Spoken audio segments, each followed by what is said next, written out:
sampaikan juga ya, ini semoga kegiatan ini bisa berkesinambungan ya dengan pembicara-pembicara hebat lainnya ya, yang pasti nanti ditunggu tanggal mainnya ya, jadwal. Dan kalau teman-teman ngerasa punya keahlian atau punya bakat atau punya apapun yang bisa di-sharing-kan ke teman-teman yang lain, bisa hubungin Bapak Arif ya, Bapak Dukun. Ya, jadi biar bisa di-schedule nih kapan nih gitu ya. Karena kita sangat membutuhkan sekali orang-orang yang memang punya kompeten di bidang-bidangnya masing-masing. Nah, oke, untuk malam ini seperti yang ada di ini temanya adalah apa ya? Tunggu, saya juga lupa. Oke, saya share dulu.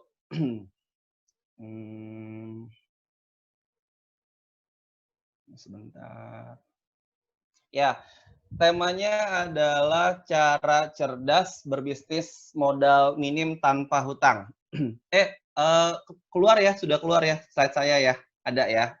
Sudah. Nah, sudah ya. Iya, Nah, ada ya. Oke. Nah, sebelum ada. mulai nih ya, sebelum masuk, saya mau cerita dulu nih tentang pembicara kita nih supaya tahu gitu ya siapa beliau. Kita akan ta'aruf dulu ya. Nah, ya ini pembicara kita yang akan berbicara ya, Muhammad Sobirin ya. Siapa sih beliau gitu ya, kalau ada yang tanya gitu ya, dulu dia kelas 18, terus berapa ya, 23 ya kalau nggak salah ya. Kelas 3-nya saya ingat 3. 22. Oh, 22 ya, sorry. 22. 22, terus kelas 3-nya 3 IPA 2. 2 bener ya? Bener kan? Nah, 3 IPA 2 ya. Oke. Ini saya mulai dari ini. Ya, ini ada yang tahu, ini koran Kompas nih salah satu yang patokan dari berita nasionalnya kita gitu ya. Ini beliau ini pembicara kita ini pernah masuk. Nah, bukan ini ya, bukan tentang kejahatan atau koran lampu merah gitu ya. Nah, ini dia ceritanya nih, saat itu beliau mewakilin dari praktisi pendidikan gitu ya. Nah, tuh bisa dilihat ya. Ini saat itu dia menjadi pendamping ya. Dari 3 nama ini teman-teman pasti tahu ya. Faisal Basri, Winarno, sama Pak Purwadi ini dokter semua gitu ya. Plus yang keempat itu teman kita. Nah, yang akan jadi pembicara kita nih ya. Jadi beliau pernah ada di satu kolom di koran Kompas, ini sangat luar biasa. Saat itu Hari Pendidikan Nasional, koran Kompas cari tokoh yang bisa diangkat. Nah, teman kita ini yang diangkat, luar biasa. Nah, ya berikutnya saya juga harus kasih tahu ke teman-teman, ya ini akan jadi pembicara kita nih pernah terima ya sertifikat penghargaan dari Mark Plus ya sebagai Service People of the Year Makassar 2017. Nah, luar biasanya nih kenapa beliau bisa? Karena katanya sih, saya coba tanya sama beliau, kenapa beliau bisa terima ini? Katanya itu dia bedanya. Kalau servis orang, ya sebagai customer service orang tanpa ada utang tuh enak banget. Nah, nanti nih sesudah ini dia akan cerita gimana hidup tanpa hutang itu. Nah, ini juga salah satu bisnisnya beliau. Ya, beliau punya beberapa cabang Indomaret yang pasti semuanya di Makassar. Teman-teman bisa lihat. Banyak banget, saya nggak perlu baca satu-satu. Ya. Plus, beliau punya usaha bersama teman-temannya Ayam Geprek Juara. Ya, ini adalah cabangnya, teman-teman bisa lihat. Ya, ini bukan pribadi ya. Ini bersama-sama teman-temannya pembicara kita. Terus beliau juga punya nih tahu puring. Nah, meskipun sekedar tahu, tapi omsetnya sudah lumayan. Nanti bisa ditanyakan sama beliau ya. Ini juga luar biasa di Makassar sana. Nah, ya ini adalah profil beliau dengan kedua orang tuanya, dan saya bisa langsung cepat aja ya, ini beliau karena beliau cerita karena hidup tanpa hutang, beliau bisa ngajak jalan-jalan ibunya. Kebetulan katanya ibunya atau pembicara kita ini seneng dengan bola gitu ya. Jadi ibunya tuh, nah beliau jalan-jalannya nih ke stadion bola semua katanya. Dan karena hidup tanpa hutang, beliau pikir bener-bener happy banget. Kemana aja dia mau, dia bisa pergi. Nah ya ini foto-fotonya luar biasa. Nanti kita bisa tanya bagaimana rasanya ya dan bagaimana kok bisa gitu ya. Sekedar gambaran buat teman-teman. Sobirin pembicara kita ini dulu ketika sekolah tuh pas-pasan ya. Bener-bener luar biasa karena saya dulu satu kelas sama beliau, sering ngobrol, jadi tahu banget gitu ya, orang kampung. Satu kelas, satu bangku. Satu bangku malah. Ya, jadi benar-benar paham banget sampai sekarang berubah menjadi orang yang luar biasa. Ini bisa sama-sama kita belajar. Ya, kenapa sih, apa sih yang membuat beliau ini bisa sebegitu berubahnya, yang tadinya mohon maaf banget orang kampung, orang desa yang nggak tahu Jakarta itu seperti apa, tapi sekarang bisa merubah hidupnya bahkan keluarganya menjadi luar biasa. Nah ini beliau dengan 4 orang anak, kebayang ya, masih muda tapi 4 orang anak, kebayang dong ke masa depannya seperti apa, biaya pendidikan seperti apa. Nanti kita bisa tanya tipsnya seperti apa. Langsung aja tanpa panjang lebar saya panggilkan Bapak Muhammad Sobirin. Yeay, silakan Rin. Baik, Assalamualaikum warahmatullahi wabarakatuh. Waalaikumsalam. Waalaikumsalam warahmatullahi wabarakatuh. Bismillah, alhamdulillah, Allahumma sholli ala Muhammad wa ala ali Muhammad, amma ba'du. Suara saya cukup terdengar ya? Jelas. Cek dulu suara nih, cek sound. Jelas, Oke, kedengaran ya? Jelas. Puji syukur kepada Allah Subhanahu wa taala atas segala nikmatnya kita bisa bersilaturahim melalui media Zoom malam hari ini. Semoga apa yang kita laksanakan pagi ini memberikan manfaat bukan hanya untuk kehidupan kita dunia tapi juga untuk kehidupan kita di akhirat. Amin. Nah, sebelum mulai ada beberapa hal yang perlu kita sepakati bersama ya. Ada beberapa hal yang perlu kita sepakati bersama supaya acara ini bisa berjalan dengan baik. Yang pertama saya berharap teman-teman bisa terlibat 100%. Nah, keterlibatan 100% ini penting, kenapa? Kalau tidak 100% itu biasanya ya, kalau tidak 100% biasanya itu 0%. Contoh nih, saya kasih contoh.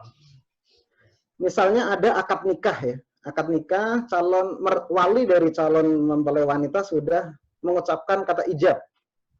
Saya nikahkan anak saya Siti Maryam gitu ya, binti siapa dengan Joko Waluyo bin siapa. Tetapi si laki-lakinya tidak mengucapkan kalimat qabul. Nah, itu nikahnya sah 50% atau nikahnya tidak sah. Nah, silakan tulis di komen tuh ya. Kalau begitu kejadiannya nikahnya sah 50% atau nikahnya tidak sah.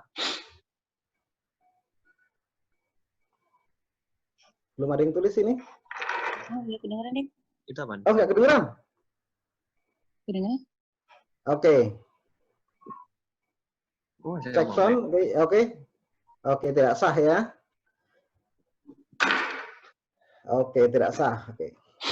Jadi segala sesuatu kita mesti lakukan 100%. Kalau tidak 100% biasanya 0%. Nah, untuk bisa 100% itu harapannya jika ditanya nanti ya mungkin saya nanti akan banyak bertanya. Jika ditanya silahkan menjawab. Kalau diminta silahkan melaksanakan gitu ya. Tadi kasih contoh, sah tidak sah, oke ditulis gitu ya. Yang kedua, saya main tebak-tebakan. Ini moderator punya banyak hadiah. Punya banyak hadiah ya. Ini silahkan ditebak kira-kira ini rambutnya siapa gitu ya. Yang benar nanti dapat hadiah dari moderator. Catat nih. Waduh, siapa ini? Oke, kira-kira rambut siapa ini? Cewek atau cowok gitu ya? Ya, cewek, cowok, boleh nama, boleh, ini boleh. Boleh cewek, boleh cowok, boleh nama orang gitu. Sampo Pentin, Dr. Sahat Sampo Pentin. Gujet, cowok. Oke. Siapa lagi nih? Rambut seseorang. Aduh. Oke, ada lagi. Wig, itu apa wig? Oh, wig. Oke, rambut herder. Oke. Kita lanjut aja ya. Rambut Pak Rey gondrong. Oke ya, kita lanjut aja ya. High shine and gloss. Full body and perfect, healthy. Beautiful hair like this can never be yours. Oke. Udah. Nah, Only Oh. di sini saya mau menyampaikan apa yang pernah saya tulis di gitu ya. Jadi tindakan kita, tebakan kita itu berdasarkan informasi yang pernah kita terima sebelumnya. Kayaknya mesti di-mute deh yang lain ini, suaranya kayaknya tadi. Ya, informasi yang kita terima di masa lalu itu sangat mempengaruhi pemikiran kita di masa depan. Sorry. Nah, untuk itu diharapkan teman-teman bisa membawa gelas kosong. Kenapa penting? Supaya informasi yang disampaikan malam ini bisa masuk. Jadi kalau gelasnya sudah penuh, susah sekali diisi. Selain kosong, diharapkan gelasnya bersih. Jadi kalau kosong tapi kotor, kita isi air, airnya tidak bisa kita minum. Syarat yang ketiga, gelasnya mesti terbuka. Jadi mesti kosong, bersih, dan terbuka. Supaya bisa diisi. Nah, ini adalah gambaran bahwa pikiran kita itu sebenarnya seperti komputer. Selama ini mungkin kita belajar bahwa kalau berbisnis itu mesti pakai uang. Oh, kalau mau berbisnis itu mesti pakai utang. Itu adalah informasi-informasi yang selama ini masuk di tempat kita. Masuk di pikiran kita. Apakah ini bisa dihapus? Biasanya susah untuk dihapus. Yang bisa kita lakukan adalah menambah informasi lain bahwa ternyata bisa loh berbisnis tanpa utang.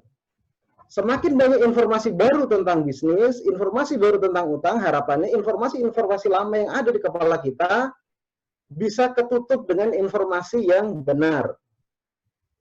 Oke, lanjut ya.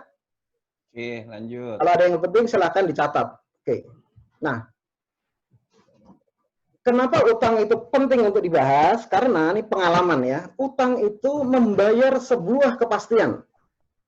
Jadi sudah pasti jumlah cicilannya. Betul ya? Pasti juga tanggal berapa kita mesti bayar. Yang ketiga, pasti juga rekening tempat tujuan kita transfer, gitu ya. Sudah jumlahnya pasti, tanggalnya pasti, rekening tujuan pasti. Bagaimana dengan cara membayarnya? Ya, uang untuk membayarnya itu tidak pasti. Pasti. Contoh misalnya tadi Om Werdi ya pernah share di grup.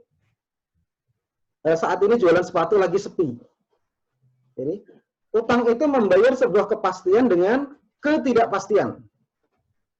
Orang-orang kalau normal ya, normal mestinya tidak akan mau membayar kepastian dengan ketidakpastian. Oke, kita lanjut dengan 3 pertanyaan dasar. Minta tolong teman-teman bantu jawab di chat ya. Pertama, makhluk apa yang paling pemalu? Yang kedua, makhluk apa yang paling liar? Dan yang ketiga, makhluk yang paling malas. Silahkan di chat. Silahkan di chat ya, 1, 2, 3, apa jawabannya? Ini penting ini, untuk menuju slide berikutnya. Apa ya? Boleh salah, nggak apa-apa, nggak dihukum. Salah nggak dihukum. Putri malu, macan, slot. Oke. Kura-kura, manusia. Oke. Kita tunggu 2 jawaban lagi, baru kita maju slide berikutnya. Jelema apa itu jelema? Jelema apa? Hedi. Oke. Kurang ya Tama. Oke ya. Oke, nanti akan kita jawab dari penjelasan slide ini ya. Kita perlu minimal 3 keahlian dasar terkait dengan uang. Yang pertama adalah getting the money. Kenapa? Kenapa ilmu mendapatkan uang itu penting? Karena uang adalah makhluk yang paling pemalu. Karena saking malunya biasanya disimpan di dalam dompet. Sudahlah di dompet masuk di pouch. Pouch masuk lagi ke tas itu. Kenapa? Karena malu dia. berceceran gitu, atau di halte, atau di meja ruang tamu gitu. Nggak pernah ya? Pernah lihat uang berceceran sembarangan? Nah, nggak ada ya. Yang kedua, kita mesti punya ilmu keeping the money. Kenapa ilmu menjaga uang itu penting? Karena uang adalah makhluk yang paling liar. Cek aja di dompet ya. Kita taruh uang di dompet misalnya 1 juta. Kita bawa ke mall, belum nyampe beberapa jam itu udah tinggal 100.000 mungkin. Atau uang di rekening, baru gajian, belum juga 1 bulan, tiba-tiba rekening udah tinggal sedikit. Kenapa? Karena uang itu sangat liar. Kalau kita nggak pintar menjaga, itu uang akan kabur. Yang ketiga, kita harus punya keahlian mengembangkan uang. Kenapa itu penting? Karena uang adalah makhluk yang paling pemalas. Ya, uang adalah makhluk yang paling pemalas. Jadi kalau uang itu kita siram, itu nggak bisa itu tumbuh. Kita simpan di dompet, tidak bisa juga tumbuh. Jadi mesti punya cara supaya uang itu bisa tumbuh, bisa berkembang. Nah, 3 ilmu ini sebenarnya itu adalah ilmu di atas permukaan tanah ya, seperti bangunan ini nih, ya 7 gedung tertinggi di dunia. Sebelum membangun gedung, yang paling penting adalah membangun pondasi. Membangun apa teman-teman? Sebelum membangun gedung, yang paling penting adalah membangun pondasi. Begitupun dengan bisnis. Sebelum kita ngomongin bisnis, kita harus bereskan dulu pondasinya. Khawatirnya kalau pondasinya belum benar, bisnis kita bisa jadi bisnis yang diharamkan misalnya. Bisnisnya bukanlah bisnis yang membawa keberkahan buat kita. Untuk itu, sebelum kita ngomongin utang, sebelum kita ngomongin bisnis, saya akan coba mundur sedikit, kita ngomongin pondasi dulu. Ada yang tahu ini apa? Silakan chat di chat ya, barang apa ini? Silakan di chat. Oke, centong. Pertanyaan berikutnya. Centong ini ada yang membuat atau ada dengan sendirinya? Tanggal tua suka melayang. Oke, pertanyaan kedua. Oke, ada yang membuat. Oke ya, ada yang membuat. Oke, sekarang ini saya ambil dari grup Taiti sama Gudeg. Ini ada yang membuat atau ada dengan sendirinya? Oke, ada yang membuat ya. Begitupun ini ya, bantal dan buku. Ada yang membuat ya. Oke, daster sama tas. Sepatu. Nah. Oke, ada yang membuat ya. Ya, ini pesan sponsor juga. Mobil Innova ada yang bikin ya. Bangunan ada yang bikin. Oke. Ini ikan dari Danau Singkarak, saya biasa beli juga kalau lagi mudik ke rumah mertua ini. Nah, ini berarti ada yang membuat juga nih, singa, panda, pohon-pohonan mestinya ada yang membuat. Oke, itu pertanyaan pertama. Oke. Jadi kesimpulannya adalah segala sesuatu itu pasti ada yang mencipta atau ada yang membuat. Ikan lagi viral. Oh ya. Nanti ya.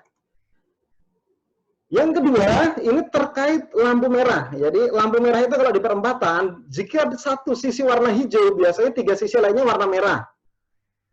Betul ya? Itu pertanyaannya, ada yang mengatur atau teratur dengan sendirinya lampu merah ini?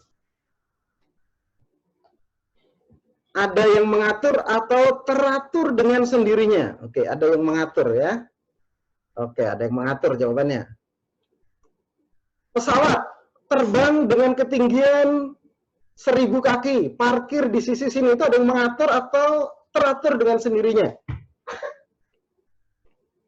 Oke, ada yang mengatur ya. Oke, terima kasih. Kemudian orang dari lahir sampai duduk, berjalan merangkak, berjalan sekolah, kerja, sampai menikah, sampai tua, kemudian meninggal. Ini ada yang mengatur atau teratur dengan sendirinya? Oke, ada yang mengatur ya. Begitupun pergantian siang dan malam ya. Perputaran bumi pada porosnya atau revolusi bumi mengelilingi matahari itu ada yang mengatur ya. Segala sesuatu ada yang mengatur. Pertanyaannya adalah siapa itu yang mengatur, siapa juga yang mencipta. Nah, ini kalau kita ceritain ini bisa panjang ini. 2 jam belum tentu. Oke, Allah ada yang menjawab. iPhone siapa ini? Mungkin ganti nama supaya temannya bisa mengenali. Nah, oke ya, kita kesimpulannya ada yang menciptakan gitu ya. Allah kita sebut ya. Langsung kesimpulan saja. Ketika pencipta itu menciptakan sesuatu, contoh ya Piaggio atau Toyota menciptakan sesuatu, mereka akan membuat buku manual. Begitupun Allah ketika menciptakan dunia, membuat buku manual yang kita kenal dengan Al-Quran. Apapun isinya, kalau itu perintah wajib kita laksanakan. Kalau itu larangan wajib kita tinggalkan. Ya, konsepnya begitu ya. Apapun yang diperintahkan harus dilaksanakan, apapun yang dilarang harus ditinggalkan. Terkait bisnis dan utang, kita akan mengacu pada aturan ini gitu. Karena kita hidup di dunia mesti mengikuti aturan pada yang membuat dunia. Oke. Sebelum itu kita belajar lagi dari teman-teman tenaga kerja Indonesia, TKI atau TKW yang berada di luar negeri. Ini penting, kita belajar dari sekitar kita ya. Biasanya orang menjadi TKI atau TKW itu umurnya belasan atau ya 20 tahun lah kalau di kampung saya. Jadi biasanya 20 sampai 25 atau 5 tahun mereka ada di luar negeri, kemudian 40 tahun ada di kampung. Ini asumsinya harapan hidupnya 65 tahun gitu ya. 20 tahun ke luar negeri, 25 tahun mudik, 40 tahun di kampung kemudian meninggal. Apa yang mereka lakukan selama 5 tahun jadi TKI, 5 tahun menjadi TKI, mereka ngontrak biasanya, ya, ngontrak di bangunan yang sederhana, biasanya bahkan rame-rame. Makan pun secukupnya.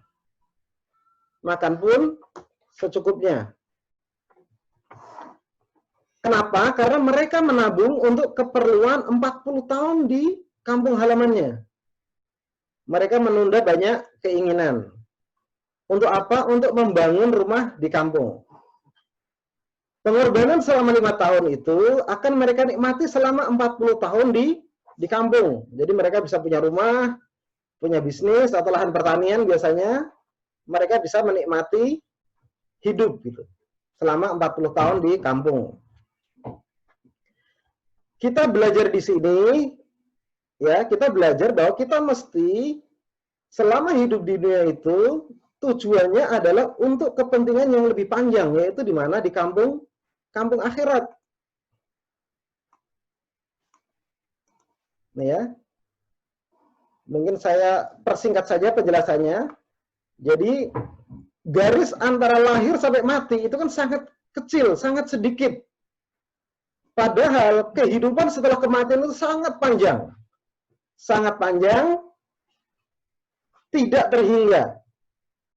Jadi, saya ingatkan diri sendiri dan juga teman-teman di sini bahwa hidup kita di dunia ini adalah untuk mengumpulkan bekal perjalanan panjang kita nanti di akhirat. Ya, kita di dunia ini adalah untuk mengumpulkan bekal supaya di akhirat bisa masuk surga. Nah, ini penting.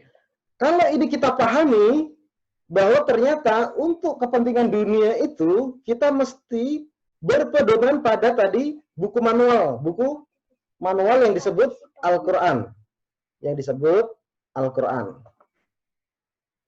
Supaya apa? Supaya kita tidak salah langkah.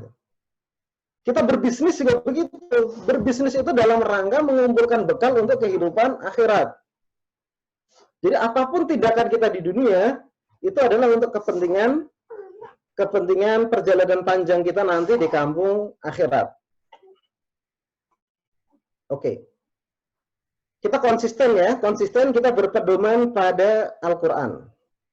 Pertanyaannya adalah, apakah dalam Islam dilarang untuk berutang? Ini ada dalam Al-Baqarah ayat 282, artinya, hai orang-orang yang beriman, apabila kalian bermuamalah tidak secara tunai untuk waktu yang ditentukan, hendaklah kalian menuliskannya. Jadi diperbolehkan berutang. Jadi tidak ada larangan ya. Kemudian Nabi Shallallahu Alaihi Wasallam juga pernah membeli makanan dari seorang Yahudi dengan tidak tunai, dengan cara menggadaikan baju besinya. Jadi Rasulullah juga pernah berutang. Utangnya utang apa? Utang makanan. Oke, dari awal saya sampaikan bahwa dalam Islam diperbolehkan berutang. Untuk teman-teman yang Katolik dan Kristen, tenang saja, nanti di belakang saya juga tampilkan slide-slide terkait isi dari kitab perjanjian terkait utang ini. Tapi Nabi itu utang untuk makanan, bukan utang untuk memenuhi gaya hidup. Berbeda dengan umumnya kita sekarang ini, yaitu utang untuk memenuhi gaya hidup. Beli rumah, utang. Beli mobil, utang. Beli motor, utang. Bahkan beli daster, kadang-kadang utang juga ada itu. Beli panci, utang juga. Tupperware bahkan, itu juga mulai diutang-utangkan itu. Padahal kalau kita konsisten, Rasulullah itu utang untuk makanan. Ya, utang untuk makanan. Bukan untuk gaya hidup, bukan untuk nambah cabang bisnis. Jadi nggak ada itu ceritanya. Sahabat atau Nabi utang untuk mengembangkan bisnis, nggak ada. Jadi utangnya itu bukan untuk memuaskan keinginan atau hawa nafsu, tapi karena memang kebutuhan. Pertanyaannya, apa beda kebutuhan dan keinginan? Simpelnya adalah, kalau kebutuhan, yang paling simpel ya, kebutuhan itu kalau tidak ditunaikan bisa mengakibatkan bahaya jiwa, misalnya kematian gitu ya. Kayak tadi, di hadis tadi Rasulullah beli makanan dengan cara berutang. Kalau nggak makan bisa meninggal. Kalau nggak punya rumah, tidak meninggal. Bisnis cabangnya baru satu, nggak meninggal juga. Nih, itu contoh lagi. Alat transportasi. Alat transportasi itu adalah kebutuhan atau keinginan. Nah, coba kita chat lagi ya, supaya tidak ngantuk nih. Alat transportasi itu kebutuhan atau keinginan? Kebutuhan, oke. Keinginan, oke. Oke, jadi alat transportasi, saya minta izin minum ya. Tergantung, oke. Ada kebutuhan, ada yang oke. Alat transportasi dari rumah ke tempat bisnis atau dari rumah untuk mengantar anak gitu ya. Alat transportasi itu kebutuhan. Pertanyaannya adalah, alat transportasinya harus Kijang Innova tipe V Matic STNK atas nama Muhammad Sobirin. Nah, itu keinginan atau kebutuhan. Jadi kalau alat transportasi itu kebutuhan. Nah, kalau alat transportasi harus Innova baru tipe V Matic bensin. Nah, itu wah, keinginan. Keinginan, oke ya. Oke, keinginan ya. Kalau memang sanggupnya baru beli Soluna yang bekas, pakai Soluna bekas nggak masalah. Kan tujuan transportasinya tercapai. Pakai Grab atau Gojek juga boleh, nggak masalah. Atau sanggupnya di motor bekas, pakai motor bekas, nggak ada masalah. Atau contoh rumah gitu ya. Tempat tinggal itu kebutuhan. Tapi kalau tempat tinggalnya mesti di Pondok Indah, luas tanah mesti sekian, luas bangunan mesti sekian. Nah, itu keinginan itu. Oke, sampai sini paham ya, kita bisa. Nah, oke, pakai ekstraksi yang sempat viral, betul. Ekstraksi itu biasanya harganya murah. 30 jutaan itu. Yang penting tujuannya sebagai alat transportasi bisa tetap tercapai. Oke, kita lanjut dulu bicara tentang utang. Ya, karena keterbatasan waktu, kita akan coba diskusikan 5 dari 36 tabiat buruk utang di dunia. Jadi sebelum ngomong bisnis, kita ngomong utang dulu. Yang pertama, utang itu selalu bertambah. Ini pengalaman pribadi. Saya pertama kali belajar berutang itu tahun 2006. Utang pertamanya adalah untuk beli motor Honda. Karena saya dulu kerja di Astra, ya motornya motor Honda terbit. Leasingnya juga pakai leasingnya Astra gitu ya. Waktu itu 1 titik cicilan di leasing, cuma 500 ribuan cicilan. Lama-lama ada titik kedua tuh, beli rumah. Cicilannya nambah. Beli rumah lagi, cicilan nambah lagi. Beli rumah lagi, cicilan nambah lagi. Begitu seterusnya. Jadi awalnya 1 titik dari ratusan ribu menjadi puluhan titik, puluhan juta cicilan per bulannya. Bahkan ada teman saya itu punya cicilan lebih dari 30 titik. Padahal 1 bulan ada 30 hari. Cicilannya lebih dari 30. Berarti setiap hari dia nyicil. Bisa jadi dia karyawan bank sebenarnya. Cuma dia tidak punya ID card. Jadi utang itu pengalaman saya selalu bertambah. Teman-teman juga ceklah yang punya kartu kredit. Awalnya kartu kreditnya cuma 1. Ya, limitnya mungkin 10 juta. Lama-lama kartu kreditnya bisa puluhan, itu ada dompet sendiri tuh. Saya begitu juga dulu ya. Kemudian limitnya jadi ratusan juta. Awalnya mungkin cuma 5 juta, belasan juta, puluhan juta. Lama-lama limitnya itu ratusan juta. Itulah salah satu tabiat buruk utang. Dan itu saya alami. Teman-teman saya juga alami. Sekarang kita lihat. Ada yang tahu? Indonesia merdeka itu utangnya berapa? Silakan dicek. Indonesia merdeka, ya merdeka nih, baru lahir merdeka, utangnya berapa? Silakan, ditebak saja. Salah 5 juta gulden, oke. Ayo, yang ingat pelajaran sejarah, nggak tahu. Banyak, oke, Pak dosen, Pak guru, banyak, oke. Langsung saja ya. Ini pelajaran sejarah. Jadi Indonesia merdeka, itu waktu itu kenapa Belanda tidak terima? Karena Belanda, pemerintah Hindia Belanda utangnya banyak. Harapannya, utang itu diambil alih oleh pemerintahan yang baru merdeka. Jadi utangnya saat itu 6,5 miliar gulden. Saat itu gulden sama dengan rupiah. Oke. Sekarang kita lihat ya. Ternyata dari 6,5 miliar disepakati di konferensi meja bundar. Ya, disepakati di meja bundar itu 4,5 miliar.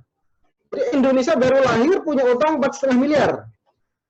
Pertanyaannya, sekarang utangnya lebih dari 4,5 miliar atau kurang dari setengah miliar? 4,5 miliar. Coba cek ya, silakan cek. Utangnya Indonesia itu bertambah atau berkurang? Lebih. Oke, banyak amat ya.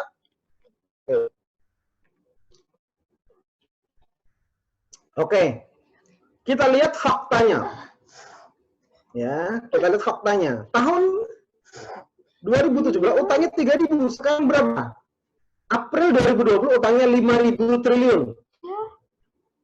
Ini faktanya sesuai ya, bahwa utang itu selalu bertambah. Ini bayar bunga saja kurang lebih 270 miliar, 270 triliun. Ya, nah, ini menarik nih ya.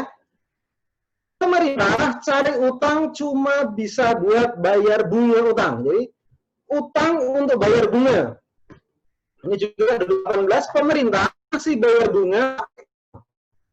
Jadi membayar bunga saja pakai utang. Itu ada pepatah, gali lubang tutup apa? Silakan dicek.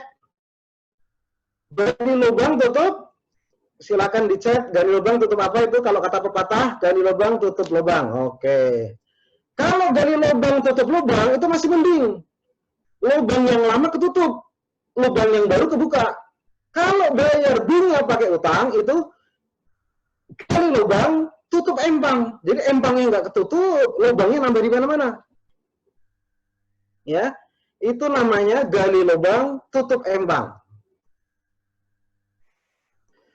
Kemudian ini dari legislatif nih, wakil rakyat, yaitu memang mungkin mewakili rakyat itu. Begitu dapat SK langsung digadaikan.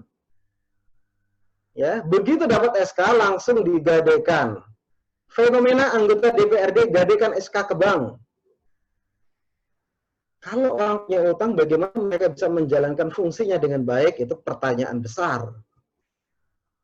Ini dari legislatif, kita cek ya, eksekutifnya. Gadaikan SK ribuan PNS. Jadi nyambi bertani dan usaha karena gaji per bulan sisa 300.000. Kalau PNS kita punya gaji 300.000 yang saya, apakah betul beliau-beliau itu bisa melayani kita dengan sepenuh hati? Untuk itu informasi penting. Penting kita sampaikan kepada saudara-saudara kita, teman-teman kita, tetangga-tetangga kita, supaya tidak berutang lagi. Kita cek fakta berikutnya ya. Gaji guru PNS sampai minus. Ini alhamdulillah saya dapat slip gaji.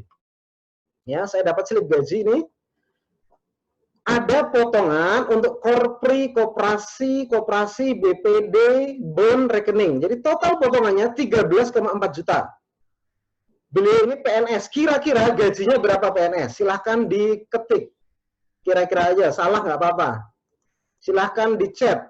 Ini potongannya 13.457. Gaji PNS kira-kira saja 7 juta. Oke. Terima kasih Om Ibad. Ayo silakan. Oke, 7 juta. 5 juta. Oke ya, kita cek ya. Kita cek nih.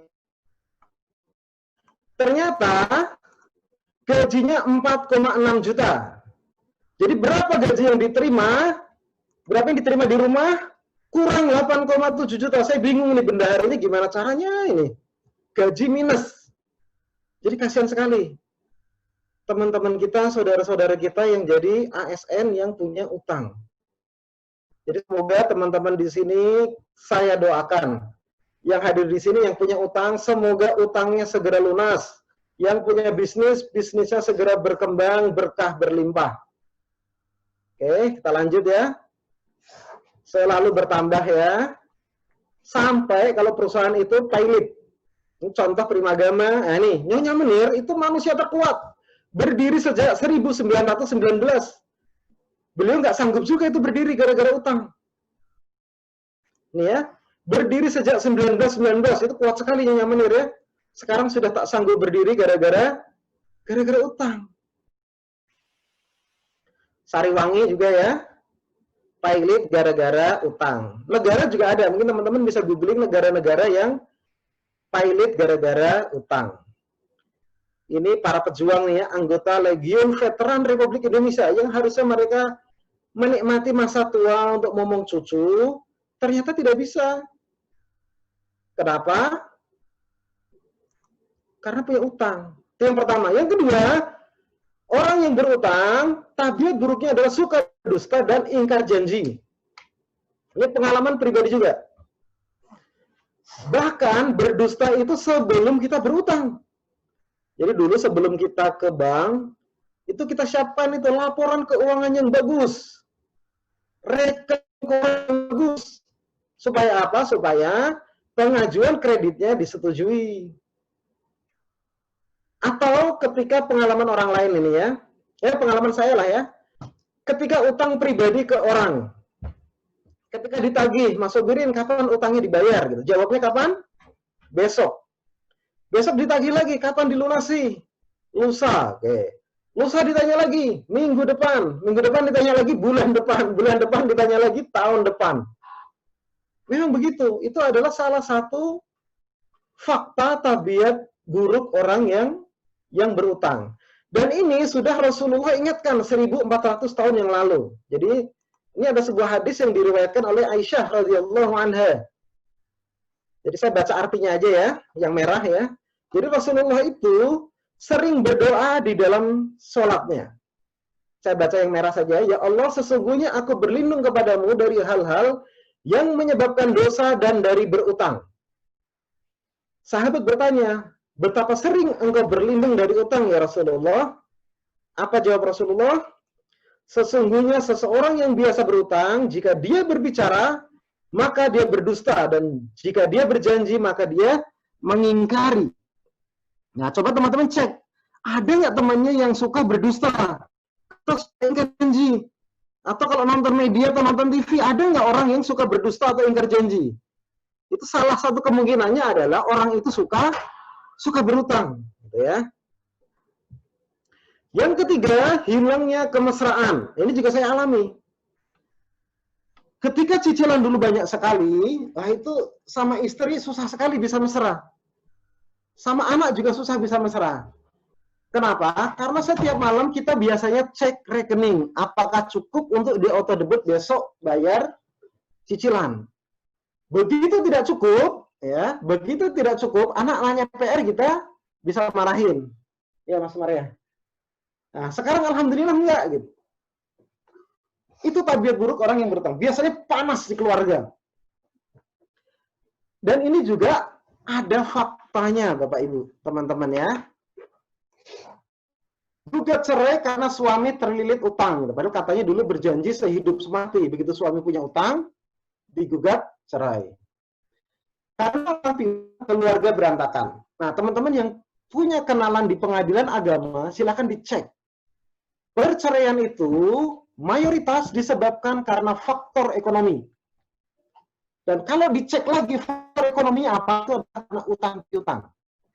Silahkan dicek, itu di websitenya pengadilan agama ada, bisa juga ditanya ke teman saudara yang kerja di pengadilan agama. Atau mungkin ada teman-teman di sini yang di pengadilan agama ya. Yang keempat, menyeret berbuat jahat. Motif istri bunuh suami dan anak tiri karena utang 10 miliar. Padahal 10 miliar itu nggak banyak. Asal tahu ilmunya gampang sekali itu melunasinya. Ketika ada berita ini di TV, waktu itu saya sama teman-teman sedang makan. Ketika dengar berita ini, saya sampaikan ke teman-teman di meja makan. Ini kemungkinan yang membunuh itu adalah orang yang punya utang. Ternyata benar. Ketika ada berita berikutnya, ternyata gara-gara utang. Nih ya, terlilit utang, seorang guru nekat merampok. Jadi semakin banyak informasi, kita sampaikan ke teman kita, ke saudara kita, insya Allah akan sangat bermanfaat. Karena kasihan nih guru-guru kita nih. Beliau akan susah sekali mengajar, atau susah sekali menjadi teladan ketika tidak fokus. Gitu. Kenapa beliau tidak fokus? Karena ada utang, ada cicilan. Berat sekali bebannya utang itu. Bahkan beliau mesti merampok. Kemudian ini lagi ya, karyawan Alfamart ya, untung bukan Indomaret tadi. Oke, korban disuruh melacur hingga jual ginjal. Terlilit utang, rampok taksi online. Ini 2 remaja rampok dan bunuh kasir perusahaan gara-gara utang. Membunuh dan merampok gara-gara terlilit utang. Nah, ini Rasulullah sudah ingatkan juga jauh-jauh hari. Janganlah kalian membuat takut atau meneror diri sendiri. Padahal sebelumnya kalian dalam keadaan aman. Sahabat bertanya, apa itu Rasulullah? Jawabnya adalah karena utang. Ya teman-teman lah, bisa cek sendiri ketika dulu kuliah atau ketika SMA gitu ya. Setiap libur, setiap ada kesempatan selalu main bola. Itu nggak pernah itu gampang sakit misalnya. Tapi sekarang main bola sedikit, kehujanan sedikit, kadang-kadang masuk angin. Itu adalah salah satu tabiat buruk berutang di dunia. Yang kelima, bunuh diri. Jadi kisah tragedi kopi India. Padahal ini adalah kopi yang bisa mengalahkan Starbucks di India. Akhirnya beliau bunuh diri gara-gara utang. Ini juga saya waktu itu makan ketika dengar berita ini pertama kali. Ketika dengar berita ini pertama kali, lagi makan. Saya sampaikan juga itu. Ini bunuh diri kemungkinan gara-gara punya utang. Ternyata benar. Ternyata karena punya utang. Ini juga waktu itu saya pernah menebak ini. Beliau ini FX Ong ini adalah pengusaha dari Palembang. Membunuh 2 orang anaknya, membunuh istrinya, kemudian bunuh diri. Gara-gara utang hanya 8,9 miliar. Padahal mestinya gampang sekali untuk dilunasi 8,9 miliar itu. Kemudian pengusaha kaya tampak bahagia. Tapi kenapa bunuh diri? Gara-gara utang. Pak Sutri di Malang, ini juga pengusaha ini ya, pasangan pengusaha di Malang, gantung diri gara-gara utang. Ini juga mahasiswi, gara-gara terlilit utang, bunuh diri. Warga Bantul gara-gara utang. Oke, mohon maaf ada ini tadi break sebentar. Kemudian PNS, ya PNS tewas gara-gara bunuh diri. Oke, ini Brimob itu kan polisi yang paling gagah kalau kita lihat, ya saking gagahnya, ya kalau kita lihat itu berbaris itu polisi paling gagah itu Brimob. Ternyata nggak sanggup juga itu menghadapi utang, akhirnya bunuh diri. Intel juga begitu, bahkan komandannya juga bunuh diri gara-gara utang. Oke, ini guru juga. Nah, saya mau setelkan video dari salah seorang sahabat saya, beliau dulu wartawan di Suara Merdeka. Saya share videonya ya. Silahkan dinikmati.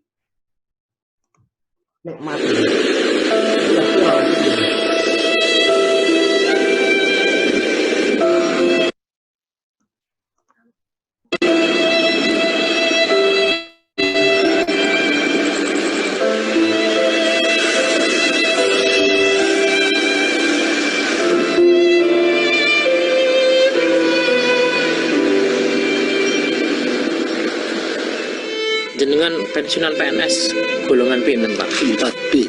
4B. Gaji pokok pensiunan pinten Pak? 3.904.200 Nggih. rupiah. Sisa sing jenengan pendet pinten niku Pak? 395. Potongan untuk bayar angsuran. Niku 3,5 juta nggih berarti nggih. Pinten tahun Pak angsurannya Pak? Dalam perjanjian itu 5 tahun. 5 tahun nggih. Berarti 60 bulan. Jadi berhutang 80 juta rupiah dengan potong gaji angsurannya 3,5 juta rupiah dikali 60 bulan itu jatuhnya sekitar kira-kira pripun Pak? Menyesal nggak Pak ngambil utang ini? Itu juga penyesalan sudah Nggih. penyesalan. Kira-kira kalau sudah tahu ruginya seperti apa, mau diulangi nggak Pak? Enggak usah. Nggak perpanjang ya? Enggak. Cukup ya ini? Cukup ya? ini Oke. sebagai pelajaran. Pelajaran insya Allah.